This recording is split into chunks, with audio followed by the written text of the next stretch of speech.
Good morning, everyone. So it is about 6:30 in the morning right now. I'm not gonna lie, the no sleep is really playing a toll on me now. I have to drink coffee in the morning.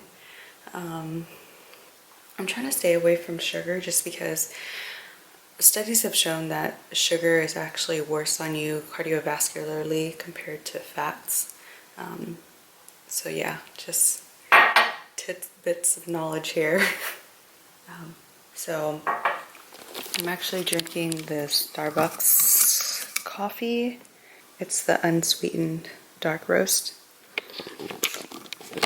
So yeah, I just need it to wake me up in the morning. So this week I'm still an orthopedic, but I'm with a physician who specializes in sports medicine. So I want to bring you along and show you what that's like.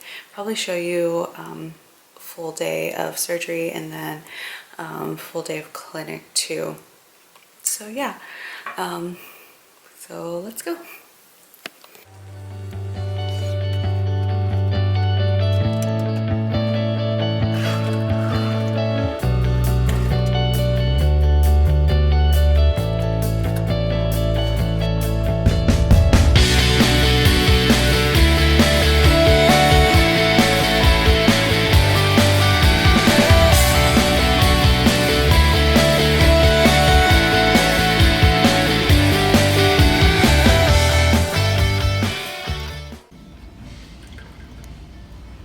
So this is where you would scrub in, wash your hands and stuff. This is the different scrub things. And then after you scrub, you don't have to scrub every day, but once a day. And then after that, you can use the Avogar. And then over here, this is where you have all the helmets for the ortho cases that I showed you guys earlier. And this is the hallway for surgery.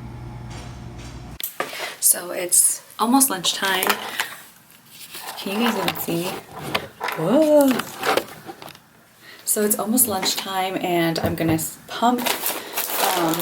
I guess I wanted to talk to you guys a little bit about what's the difference between orthopedic surgery, sports medicine, because so the orthopedics that I've been with, 2 of them did a fellowship. One did a fellowship in hand and another one did a fellowship in sports medicine. And so I asked the guy who did sports medicine, like, you know, what's the difference? Because you guys all do the same thing. You guys do total hips, total joints, arthroscopies and all that stuff. And basically they do everything. And he said that as an orthopedic surgeon, you can do everything. You don't necessarily need to do a fellowship. It's just that if you live in a bigger city, then you would probably want to just for employment purposes. But mainly in his fellowship, he did a lot of arthroscopies, which is the one where you do You do minimally invasive surgery where you do little poke holes. You go in with a camera and fix everything that way. So yeah, he's worked a lot with athletes. I guess that's the difference. Like, worked a lot with athletes and a lot of ACLs and all that stuff, but as a orthopedic surgeon, you can do all that stuff already anyways, you know what I mean? So, all right, check back in later. Got some adobo. Hi everyone, so I'm back home now. I've finished all my cases this morning and afternoon and on call, but look at Wyatt. Hi, sweetie. Hi. Smart style designed for 9 to 9. Aw, no love. Hi, baby. Anyways, so we're on call for ortho, but ortho call is pretty chill because there's not a lot of things that you would have to really come in for, like neck fash, anything from the arm down. I guess at our hospital you would have to come in for, and then compartment syndrome, that's really emergent, you have to come in for those. But like fractures, the ED usually does a good job at reducing it and splinting it and casting it and stuff, so usually see them in the clinic. They'll just call you to consult. So yeah, tomorrow is a half day of clinic And I'll show you guys that. Back to Wyatt. Dance is everything I want to do. It's what I dream about. It's what I think about day and night. You miss Mommy? No? You miss Mommy?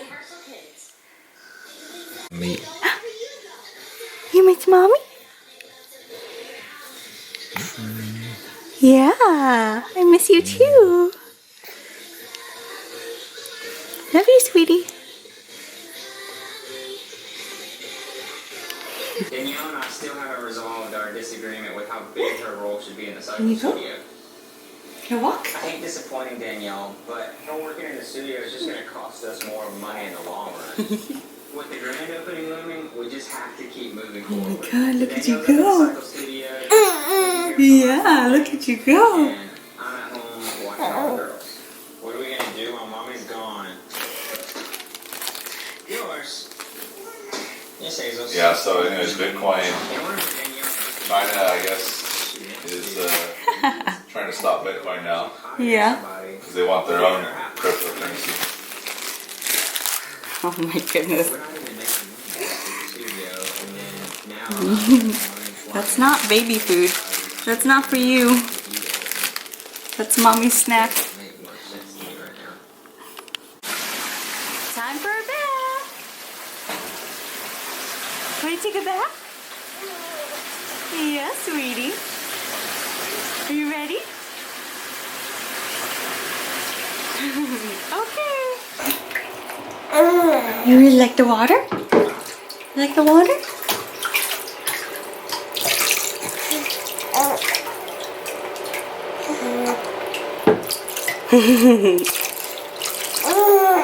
Yes, sweetie.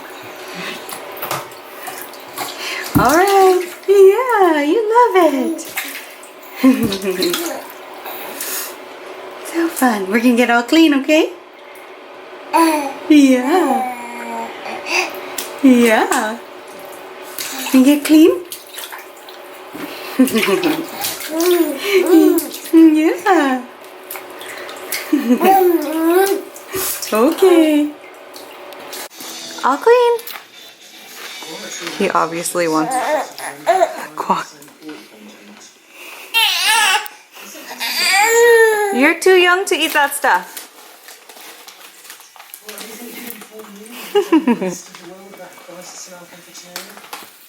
What are you working on now?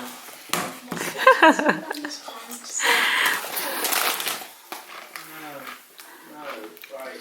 I want you to put that on hold and write a piece about the school. He's like, I'm not interested in the cucumber. Good morning, everyone. So I called it an early night last night. I think I went to sleep around 10, but I was just so exhausted. Today is today is a clinic day, and Wyatt is awake and I have to go to work. So let's go say hi to him. Hi, sweetie. Good morning. Such a cutie. Good morning. Love you. Yeah. So I'm back home with this little guy. Yeah. Oh my goodness. Yeah. So I'm back from clinic. We had a half day today because we were on call yesterday, and yeah, so I want to show you guys how to do like a really good knee exam fairly quickly. So I'm going to show you guys on Wyatt actually. Yes, sweetie. Okay, so to do a knee exam, you want to first test range of motion, and you can do this either seated or laying down. So you want to have the leg straight, and you want to see how straight it can go. So actually, he doesn't look like he can go all the way straight. This looks like he has 5 degrees, and flexion wise, he has like 140. So that's really good. Normal is 0 to about 130. At least past 90. So you always tell people to work on the range of motion after surgery and such to break up that scar tissue. Second, you want to check tenderness. If there's any pain tenderness, you can move the patella around, because a lot of the times people have patellofemoral syndrome, which is patellar tracking laterally. It happens in females with wider hips. So you just have their legs straight, check their patella, ask if there's any pain there, palpate along the tibia to see if there's any pain there. You're gonna check, now you can check meniscus. So when you go up like this, grind the knee. This is called McMurray's. And then if it's painful like that, catching, locking, that can be a positive sign for meniscus tear. Yeah. And then you check valgus this way and varus this way. If there's any laxities those ways, that means he can have a medial or a lateral collateral ligament tear or instability. And then anterior posterior drawer, you just have them relax and go like this. And if there's any laxity forward, that's ACL, backwards, that's PCL. And that's about it for your quick knee exam. Yeah, all done. Obviously, they don't have to get naked to do a knee exam, but all right. So that's all I have for this week. I'm starting emergency medicine next week, so stay tuned for those videos. If you guys have any questions, leave them in the comment section below and I'll get to them. Otherwise, if you haven't already, please subscribe, and then I'll see you guys next time.